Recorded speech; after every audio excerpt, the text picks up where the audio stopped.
Hi, my name is Thea Tagle, and I was the juror for this year's Contemporary Northwest Print Invitation, presented by Seattle Print Arts and Davidson Galleries. So, if you haven't been already, the exhibition runs through September 26th on Davidson Galleries' website, and you can also visit the gallery in person if you make an appointment ahead of time. So, it's a great honor to have been invited to be a blind juror for an exhibition, and it's also been a great source of stress. For a call as expansive as this, the Contemporary Northwest Print Invitational, I wanted to do right by you, the printmaking community of the Pacific Northwest. While there are hundreds of excellent submissions to choose from, I ultimately strove to select works which communicated skillfully and with emotion contemporary perspectives of the region that are less visible in our cultural economy. Works that might not make good postcards for tourists, but which help me to see this place from alternative vantage points. The pieces I selected for the show can be roughly grouped into four categories. The first is portraits of resilience and resistance. And this set of images celebrates and in some cases advocates for communities that are the backbone of the Pacific Northwest, whose experiences have been pushed into the margins. I was especially taken by the artist's skills in linocut and woodcut that were in this grouping, as for me, they were called the strong history of printmaking towards social transformation. And here I saw shades of WPA posters, Emory Douglas's venerational images for the Black Panther community newsletter, and slices of life carvings familiar to me from my own youth spent in the Philippines.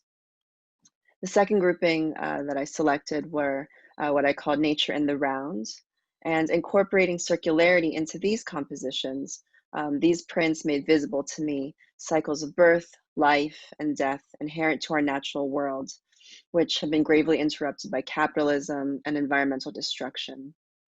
And the question that I was thinking through here was, if we view them as mandalas, how might we use these prints to begin to think and to act to break cycles of violence that harm all of us?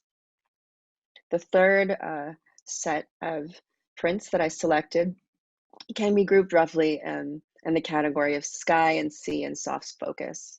And so these two pieces by two different artists, for me, evoke the styles of pictorialism, and in doing so, interrupted the divisions that my mind makes between photography and printmaking and between reality and imaginary. I'd like to live in these expansive spaces rather than continuing to be confined at home at this time of pandemic-induced quarantine.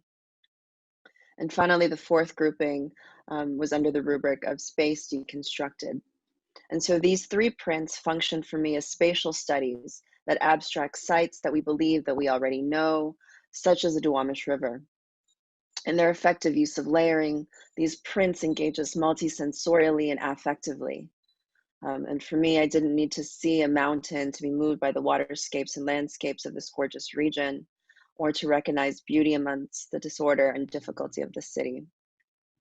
And then finally, for this invitational, I did include tardigrades in the field, an intaglio print that utilizes a style very much associated with European imperialism, maps, banknotes, and the like, but uses them for absurd and visually striking ends that I imagine might also be subversive in intention.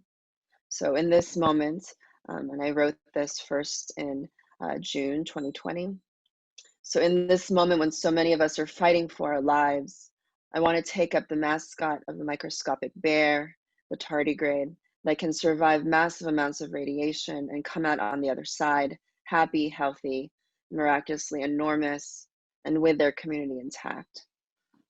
What a vision for all of us in the Pacific Northwest, in the midst of the coronavirus, in the midst of so much social upheaval. Um, yeah, what a vision for us indeed. So thank you for letting me read my juror's statement, and I hope that you enjoy the exhibition.